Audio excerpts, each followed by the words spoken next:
வணக்கம். தொடர்ச்சியாக பல பரபரப்புக்கு இடையே பல தரப்பட்டையும் ஒரு இதையும் சந்திச்சு கொண்டிருக்கோம். இன்றைய காலகட்டத்தில் நம்ம பேசக்கூடியது இப்ப அண்மை காலமாக பெரிய மாற்றத்தை கொண்டு வந்திருக்கிற தமிழகத்துல மிகப்பெரிய மாற்றத்தை உருவாக்கிய விஜய் இப்ப வந்ததுல இருந்து ஒரு வாரம் ஆச்சு. ஒரு வாரத்துல பார்த்தோம்னாலே ஒவ்வொரு நாளும் பரபரப்பு உண்டாயிட்டு இருக்குது. விஜய் வர்றதுக்கு முன்னாடியே பரபரப்பு, இப்ப அதுக்கு மேல பரபரப்பு போய்கொண்டே இருக்குது. இப்ப பாத்தீங்கன்னா ஐஏஎஸ் ஆபீசர், ஐபிஎஸ் ஆபீசர், இன்னும் ஜுடிஷியரி லெவல்ல எல்லாற்றும் மாற்றப்பட்டாங்க. இவங்க மாற்றப்பட்ட நபர்கள் எல்லாம் மாற்றப்பட்டு அந்த வந்த அதிகாரிகள் எல்லாம் சரியானவர்களா? ஏன்னா புதுசா வர்றாங்க, பெயர்களே நம்மளுக்கு புதுசா தெரியுது. ஒரு சிலருக்கு இது பழக்கப்பட்ட பெயரா இருக்கலாம், முன்கூட்டி தெரிஞ்சிருக்கலாம். ஆனால் பலதரப்பட்ட கிட்டத்தட்ட 80% 90% மக்களுக்கு இன்னும் இவர்கள் யார், இவர்களால என்னென்ன நடந்திருக்கு, எப்படி பண்ணுவாங்க, சரியா பண்ணுவாங்களா அப்படிங்கிறது இருக்கு. இப்ப இந்த இதையெல்லாம் குறித்து இதை மட்டும் இன்னைக்கு பார்க்கலாம். அதாவது IAS officer, IPS officer, judiciary, இந்த இதுல இப்ப வந்த நபர்கள், இப்ப வந்து அமைக்கப்பட்ட அந்த அதிகாரிகள் சரியாக கொண்டு போவார்களா அப்படிங்கிறது எல்லாரும் எதிர்பார்க்கக்கூடிய ஒண்ணா இருக்கு. இதை சொல்வதற்கு, இதை நம்மோட பேசுவதற்கு இந்த வகையில இந்த ஐஏஎஸ் ஆபீசர், ஐபிஎஸ் ஆபீசர், ஜுடிஷியரியோட அதிகமாக பழக்கப்பட்ட நமக்கு எல்லாருக்கும் தெரிந்த வாராகி வந்திருக்காங்க. வாராகி வணக்கம். வணக்கம். இப்போ நம்ம அறிமுகத்தில் சொன்ன மாதிரி இப்போ IAS officer, IPS officer, judiciary இந்த அதிகாரிகளோட மிக நெருக்கமாக நீங்க பழகி கொண்டிருக்கீங்க. இதுல இப்போ நீங்க இந்த மாற்றப்பட்டவர்கள் யாரு, அவர்களை பற்றி ஒரு இதுவும் ஐபிஎஸ் ஆபீசர் எப்படி, ஐஏஎஸ் ஆபீசர் எப்படி, அல்லது அடுத்தது ஜுடிஷியரி, இதெல்லாம் ஒன்னொன்னா சொல்லுங்களேன், தெரிஞ்சுக்கணும் விரும்புறாங்க எல்லாருமே. குறிப்பாக இந்த ஐஏஎஸ் ஐபிஎஸ் அதிகாரிகள், ஐஏஎஸ் ஃபுல் ஃபார்ம் எல்லாருக்கும் சொல்லணும், ஐபிஎஸ் எல்லாருக்கும் தெரியும், அதனால அது விளக்கம் சொல்ல வேண்டியதில்லை.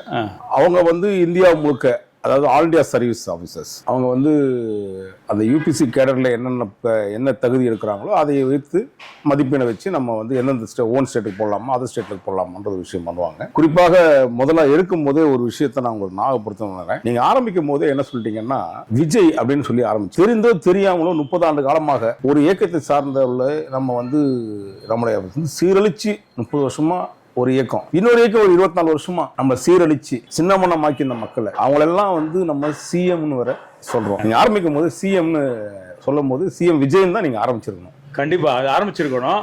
ஆனா அவர் மேல இருக்கிற ஒரு பற்றுதல் காரணமாக அந்த எப்பவும் பேசுற மாதிரி யதார்த்தமாக பேசுறேன். இன்னைக்கு நான் என்ன எதுக்காக சொல்றேன்னா, ஒரு மக்களால் தேர்ந்தெடுக்கப்பட்ட ஒரு நபரை, அதுவும் ரொம்ப ரொம்ப ரொம்ப ரொம்ப ரொம்ப மோசமா விமர்சனங்கள் செய்யக்கூடிய அளவுக்கு, தாங்க கூட முடியாத அளவுக்கு ஒரு நிசப்தமான ஒரு நபர் தான் நம்முடைய சிஎம். அந்த பெயரை நான் நிறைய முறை என்னுடைய சேனல்ல பேசும்போதோ இல்ல அடுத்த மாதிரி அங்கேயே பேசினாது, நீங்க சொன்னது மாதிரி நான் ஒரு இயல்பாகவே நடிகர் விஜய் அப்படின்னு நான் சொல்லிட்டேன்னா, நான் இப்போ சமீபத்தில் நிறைய பாக்குறேன்.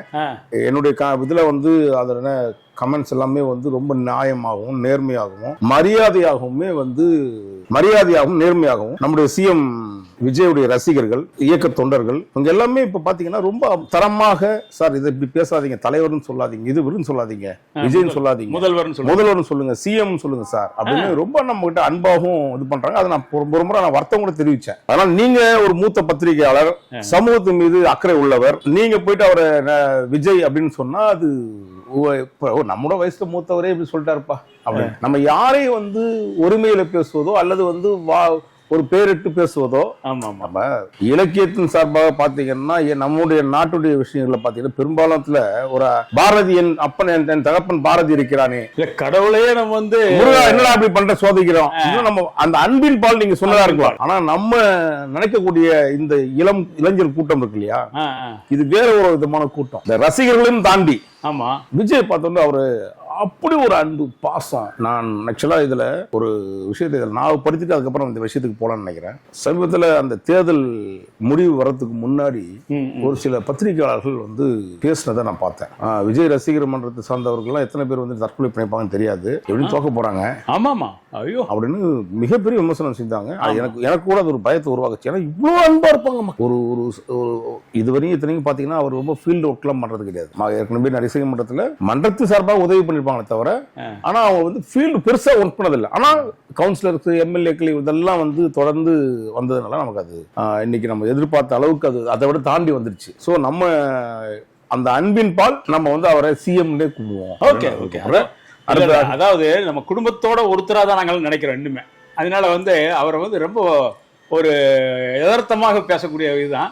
அவரு அதனால நீங்க பேச எனக்கும் ஒரு சின்னவரா இருந்தா கூட அவர் போல இல்ல முதல்வர் விஜய், அதுல எந்த சந்தேகமும் இல்ல. நம்மளுக்கு எல்லாம் அது ஒரு பெரிய மதிப்பிற்குரிய மாண்புமிகு விஜய் அப்படின்னு தான் சொல்லணும். மாண்புமிகு மாணவனாக இருந்தவன் மாண்புமிகு தலைவனாக நம்ம நாட்டுக்கு உருவாயிருக்காரு. அதுவே பெரிய வரகு. ஒரு மாற்றத்தை கொண்டு வர்றதுக்கான எல்லாரோட எதிர்பார்ப்பு அது இருக்குங்க. சரி, இப்ப நான் வந்து இந்த ஐஏஎஸ் ஐபிஎஸ் அதிகாரிகளை பற்றி ஒரு விஷயத்த சொல்றேன். திமுக அண்ணா திமுக ஆண்ட காலங்கள்ல அவங்களுக்கு வேண்டப்பட்ட அதிகாரிகள்னு வச்சிருப்பாங்க. ஆமா, இந்த ஐஏஎஸ்ன்றது அட்மினிஸ்ட்ரேஷன் ஆபீசர். ஏன்னு கேட்டா விவரம் தெரியாத ஒருவருக்கு, அதாவது இப்போ ஒரு காமராஜர் இருந்தாரு, காமராஜருக்கு படிப்பறிவு இல்லையே தவிர மக்கள் மீது உள்ள ஒரு அக்கறையும் மக்களை வந்து மக்கள் வந்து அவர் மேல இந்த ஒரு நம்பிக்கையும் தான் மேல அவர் வந்து ஒரு சிங்கிள் நயா பைசா கூட நம்ம இந்த அரசாங்கத்துக்கு சொத்தை நம்ம இருக்கக்கூடாதுன்னு அவரும் அவருடைய அமைச்சர்கள் இருந்த கக்கல் அவர்களும் வந்து ஒரு தெளிவான தலைவராக இருந்தாங்க. ஆனா அட்மினிஸ்ட்ரேஷன் ஆபீசர் சில பேர் தப்பான விஷயங்கள் சொல்லி கொடுத்ததுனால படிக்காத மேதை காமராஜர் அவர்கள் வந்து என்ன செய்யறாரு, சத்துணவு திட்டத்தை கொண்டு வராரு, பல்வேறு விதமான டேம்களை கொண்டு வராரு. இப்படி பல ஸ்கீம்ல அந்த காலத்துல இன்னைக்கு வரையும் நம்ம தாங்கி பிடிக்கிறோம். 60 வருஷமா 70 வருஷமா தாங்கி பிடிக்கிறோம்னா அவரு காமராஜர் அவர்கள் போட்ட விதை தான் நம்ம இன்னைக்கு தாங்கி பிடிக்கிறோம். அந்த நேரத்துல ஐஏஎஸ் ஆபீசருக்கு அவர் அட்வைஸ் பண்ற அளவுக்கு பண்ணுவாராம். சோ அட்மினிஸ்ட்ரேஷன் வந்து நம்ம பண்ண. அதே மாதிரி கலைஞர் கருணாநிதி அவர்கள் வந்து இந்த ஐஏஎஸ் ஆபீசர்கள் வந்து ஏதாவது ஒரு விஷயத்த நம்ம தப்பு பண்ணுவாங்க பார்த்துட்டே இருப்பாங்க. சோ அவங்க வந்து இந்த ஐஏஎஸ் ஆபீசர்ன்றது ரொம்ப வேல்யூபிளான ஆட்கள். அவங்க தான் அந்த நாட்டை வந்து எப்படி ஒழுக்கமான முறையில கொண்டு போறதுக்கான வழியை பார்க்கறதும் ஐஏஎஸ் ஐபிஎஸ் ஆபீசர்ஸ். இப்படியாப்பட்ட சூழ்நிலையில அரசியல் பக்கம் சாயமே இல்லாத ஒரு நபர், இது திமுக அப்பாற்பட்ட ஒரு நபர். எனக்கு தெரிஞ்சு எத்தனை ஐஏஎஸ் பார்த்திருப்பா, எத்தனை ஐபிஎஸ் அவர்கள் பழகி இருப்பாங்கன்னு தெரியாது. இப்ப அமைச்சரவை இருக்கக்கூடிய அருண்ராஜ் அவர்கள் பழகி இருப்பாரு அந்த காலத்துல ஐஆர்எஸ். அந்த மாதிரி எத்தனை பேர் பழகி இருப்பான்னு தெரியாது. ஆனா அதை தாண்டி வந்து இப்போ ஆட்சியை பிடித்து அந்த ஆட்சியை தக்க வைத்து இன்னைக்கு வரையும் ஒரு நம்ம பேசிட்டு இருக்கிற நாட்கள் வந்து கிட்டத்தட்ட 16 நாட்கள் ஆயிடுச்சு. 10ஆம் தேதி இன்னைக்கு கிட்டத்தட்ட 13 நாள் ஆகுது. அவர் ஆட்சி பொறுப்பேற்று மிக சிறப்பாக செயல்படுறதுக்கு இந்த ஐஏஎஸ் ஆபீசர்கள் எப்படி இவருக்கு ஒத்துழைப்பு கொடுப்பாங்க அப்படின்னா, இன்னைக்கு 2 பேருமே திமுக அண்ணா திமுக சேர்ந்த ஐஏஎஸ் ஆபீசர் இருக்காங்க, ஐபிஎஸ் ஆபீசர் இருக்காங்க. இந்த 2 பேருமே சாராமையே சில ஐஏஎஸ் ஆபீசர்கள் இருக்காங்க. அந்த காலகட்டத்தில் இத்தனையிலையும் தனித்துவமா இன்னைக்கு வந்து அந்த ஒரு நீங்க 2 வாரங்கிறது தனித்துவமா அவர் ஒவ்வொரு நடவடிக்கையும் எடுத்துட்டு இருக்கிறத பார்த்தாலே ஒரு ஆச்சரியமா இருக்கு நம்மளுக்கு. நீங்க சொல்றதெல்லாம் கரெக்ட்.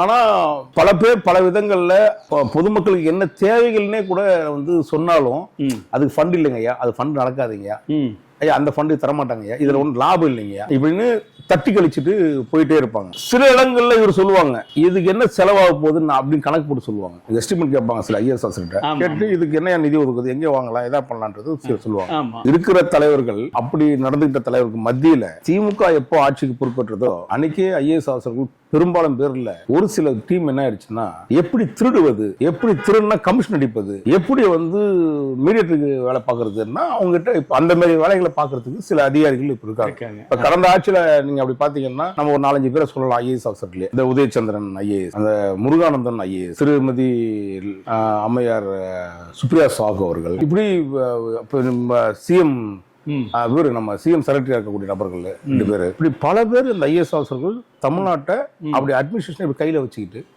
ஐபிஎஸ் ஆஃபீஸர்ல அப்படியே வந்தீங்கன்னா டேவிட்சன் தேவாசீர்வாதம், நம்ம போலி பாஸ்போர்ட் புகழ் அவரு, சென்னை மாநகரத்துல ஏடிஜிபி அவன் இப்ப இருந்தாரு அருண் ஒருத்தர் அவரு, இவங்கெல்லாம் வந்து அதிகாரத்தை கையில வச்சு கீழே இருக்கிற சில காவலர்களும் காவல் அதிகாரிகளையும் ஒரு அடியாள் போல செயல்படுத்த வச்சு இப்படி அரசாங்கத்துக்கு அவப்பேரை உருவாக்குறதும் பெரும் பங்கு இருக்கக்கூடிய ஐபிஎஸ் ஆஃபீஸர். அதே காலகட்டத்தில் நம்ம நல்ல விஷயத்தை சொல்லணும். ஐபிஎஸ் ஆஃபீஸர்ஸ் ஐஏஎஸ் ஆஃபீஸர்னா ஒரு பல பேரை நம்ம இன்னைக்கு சொல்லக்கூடிய அளவுக்கு சொல்லலாம். அவரெல்லாம் பாதி பேர் ரிட்டையர் ஆயிட்டாங்க. இன்னைய காலகட்டத்தில் புதுசா சில டீம் வந்திருக்கு. இப்போ நம்ம சிஎம் அவர்கள் வந்து பதவி ஏற்றதுக்கு பிறகு ஃபர்ஸ்ட் போஸ்டிங் வந்து எனக்கு தெரிஞ்சு டாக்டர் செந்தில்குமார், இப்போ அந்த சிஎம் செக்ரட்டரி 1 நினைக்கிறேன், அவரு கொங்கு மண்டலத்தை சார்ந்தவர். ஏற்கனவே அதிமுக ஆட்சி திமுக ஆட்சி காலத்துல சுகாதாரத்துறையில் இருந்தவர். பிறகு பல்வேறு பொறுப்புகளை வகித்தவர். திமுக அண்ணா திமுக ஆளுகின்ற போது அவரும் சில அட்மினிஸ்ட்ரேஷன் ஒர்க்கர் நேர்மையாக இன்னைக்கு வரையும் பேரை கெடுத்துக்காம இருக்கக்கூடிய ஒரு நபர் அவர். அப்படியாப்பட்டவர் இன்னைக்கு முதலமைச்சருடைய முதன்மை செயலாளராக அவர்ல அப்பாயின்ட் பண்ணிருக்காரு. அதுக்கு நம்ம கண்டிப்பா ராயல் சல்யூட் சொல்லி ஆகணும். நல்ல ஐஏஎஸ் ஆஃபர் எப்படி இருக்கணும், ஆபீசர்ஸ் எப்படி இருக்கணும்ன்றதுக்கு இது போன்ற விஷயங்கள். இரண்டாவதாக பாத்தீங்கன்னா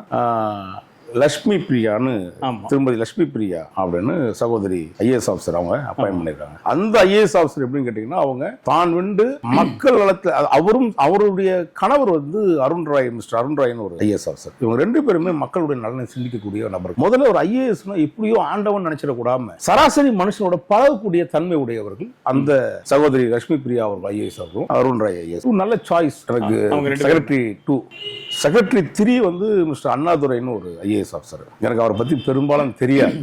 நான் ரொம்ப சில பொறுப்புகள் இருந்தாரு, நல்ல பணியாற்றினதெல்லாம் தெரியும் நமக்கு. ஆனா அவ்வளவு பெரிய பழக்கம் அந்த அவரை பத்தி தகவல் நமக்கு தெரியாது, உங்களுக்கு முழுமையா தெரியல. நான்காவதாக விஷ்ணுன்னு ஒரு ஐஏஎஸ் ஆஃபீஸரை ரொம்ப சின்ன வயசு உள்ள ஐஏஎஸ் ஆஃபீஸரை போட்டிருக்காரு. ஸோ இந்த ஐஏஎஸ் ஆஃபீஸர்கள் யாருன்னு கேட்டீங்கன்னா, முதன்மை செயலாளர் 1, 2, 3, 4. கடந்த ஆட்சியில திமுக ஆட்சியாளர்கள் வந்து அவங்க மு.க. ஸ்டாலின் அவர்கள் இருந்த காலகட்டத்தில் முதலமைச்சர் 1, முதலமைச்சர் 2, முதலமைச்சர் 3, முதலமைச்சர் 4 இதே போஸ்டிங் இருந்துச்சு. ஆனா அப்ப இருந்த அதிகாரிகள் வந்து முதலமைச்சர் கொண்டு போய் முட்டு சந்தில விட்டுருவாங்க அப்படின்னு நம்ம சொன்னோம். அதே மாதிரி கொண்டு போய் சேர்த்துட்டாங்க. ஸோ அப்படிப்பட்ட ஐஏஎஸ் ஆஃபீஸர்கள் இருக்கிறாங்க. இப்போ இந்த சூழ்நிலையில எனக்கு இவர் போடப்பட்ட செக்ரட்டரிகளை ஒவ்வொரு. ரெண்டாவது தலைமை செயலாளரை இவர் வந்து ஒருத்தர அப்பாயின்ட் பண்றாரு, மிஸ்டர் சாய்குமார் ஐஏஎஸ். மிகவும் அனுபவம் உள்ளவர். எனக்கு தெரிஞ்ச ஒரு இன்னும் ஒரு 3 மாதம் தான் இருக்குன்னு நினைக்கிறேன் என்னுடைய அவருக்கு. ஆமா. சோ அவரும் ஒரு நேர்மையான, நியாயமான, பொதுமக்கள் நல்ல சிந்தனை செய்யக்கூடிய ஒரு நபராக தான் அவர் சாய்ஸ் பண்ணிருக்காரு. சோ இதுவரையும் இன்னைக்கு கிட்டத்தட்ட அதுக்கு பிறகு வந்து ஒரு 8 ஐஏஎஸ் ஆஃபீஸர் மாத்திருக்காரு. இன்னைக்கு ஒரு 16 பேர் 17 பேர் இன்னைக்கு பேசிட்டு இருக்கிற இடத்துல இதோட தொடர்ச்சியாக இந்த ஐஏஎஸ் ஆஃபீஸர்கள் யார், எவர், எப்படி, ஏன் இவருக்கு இந்த பதவி கொடுத்தார், எந்த நம்பிக்கை கொடுக்கிறார், அவர்கள் சரியானவர்களா சரியான இல்லையான்றத தொடர்ச்சியா நம்ம பேசுவோம்.